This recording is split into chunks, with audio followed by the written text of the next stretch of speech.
Hello everyone, this is Ryback from Ryback Gaming and welcome to another Mistweaver Monk gameplay video.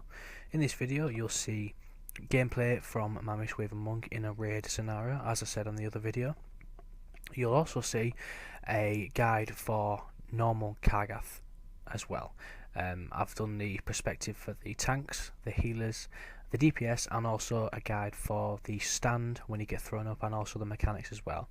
As soon as you start the encounter, you'll notice 4 pits open up. If you step inside there, you will get one shot by the tigers that are waiting patiently for anyone to accidentally fall in, so make sure that you avoid that. Now the first ability that Kargath uses is Blade Dance.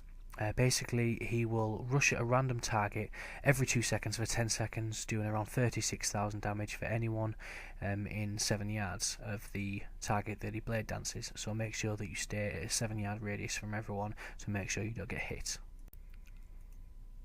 Another mechanic of Kargath is Berserker Rush. As you can see on the screen here, he is Berserker Rushing Casey once again, and he will basically charge at that person and cleave anyone who's in front of him. Now the only way of stopping him, as you can see on the screen, there are 4 little pillars across the map with fire around them. Now if you stand behind that whilst Kargath is chasing you and guide him into the fire, he will stop cleaving and chasing you and go back to the tank.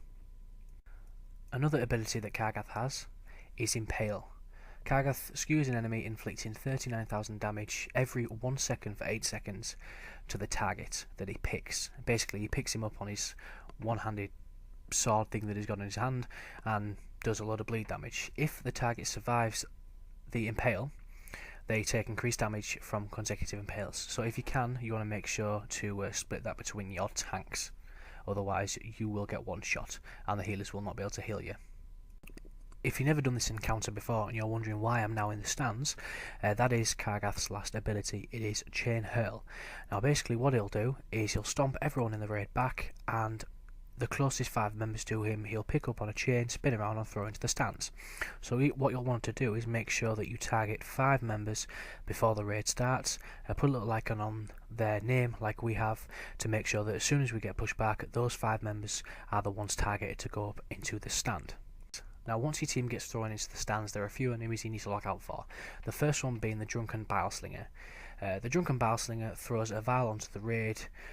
Impact causes 58,000 damage and leaves a pool that inflicts 45,000 nature damage every second for 30 seconds. So first and foremost, you want to make sure that you don't get hit by that, and you definitely want to make sure your raid doesn't stand in that at any point, because it will cause a lot of strain on your healers. Another enemy you need to look out for whilst in the stands is the Iron Bomber. The Iron Bomber also throws items onto the raid. One of their abilities is Iron Bomb. Basically it inflicts 22,000 fire damage to an enemy and additional 7,000 damage every 2 seconds for 10 seconds. The other ability they have is Fire Bomb. The bomb explodes, damaging everyone around it for 3,000 fire damage. So you want to make sure, not as a priority compared to the Bileslinger, but you want to make sure that you get as many of these killed up there whilst you can. Now the final enemy you need to worry about is the Iron Grunt. Now Iron Grunt isn't that much of a priority, as he doesn't do any raid damage to the guys below.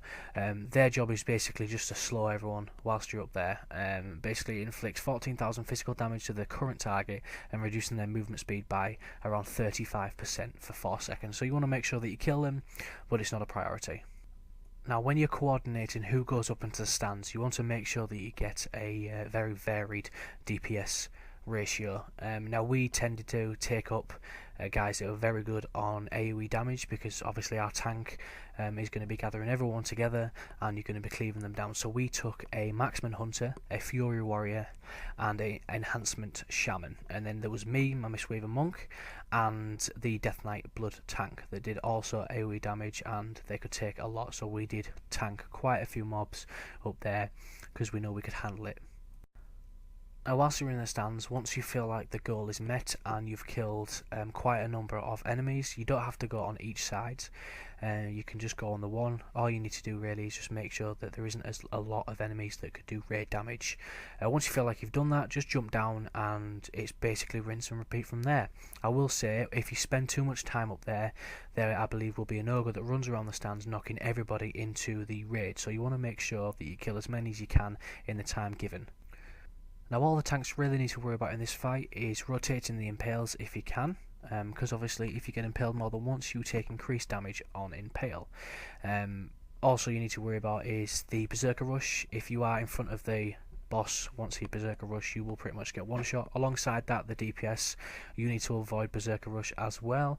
Another thing that your DPS has to avoid is the fire that the pillars put out, and also the acid that the battle slingers put out as well. If you make sure you avoid all that, you shouldn't have a problem for you healers.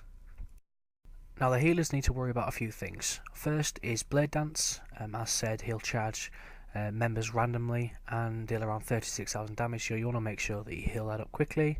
The other ability is Impale. He'll more often than not target the tanks, so you want to heal through that 8-second Impale, and if it's a secondary Impale as well, you want to have some healing cooldowns put onto that tank because it will cause immense damage.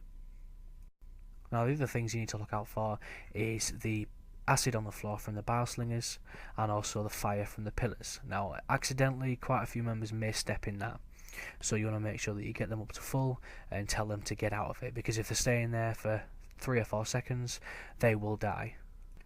Now once again, if you've managed to stick through my entire video, thank you very much for watching. I really do appreciate it. Once again, if you like what you see, please like, comment, subscribe. There'll be more videos coming soon. We did manage to clear 5 out of 7, but I only managed to get recordings of this fight, which I'm quite annoyed at. We're doing another raid on the Wednesday, Thursday and Saturday, so I'll get a lot more encounters and there'll be a lot more guides coming soon. So I'll be uploading another video very shortly, just highlighting the talents that I've picked for this encounter, why I chose them, and also a bit of information on my train of thought and other bit of information. So once again, thanks very much for watching. I do appreciate it, and I'll see you guys next time.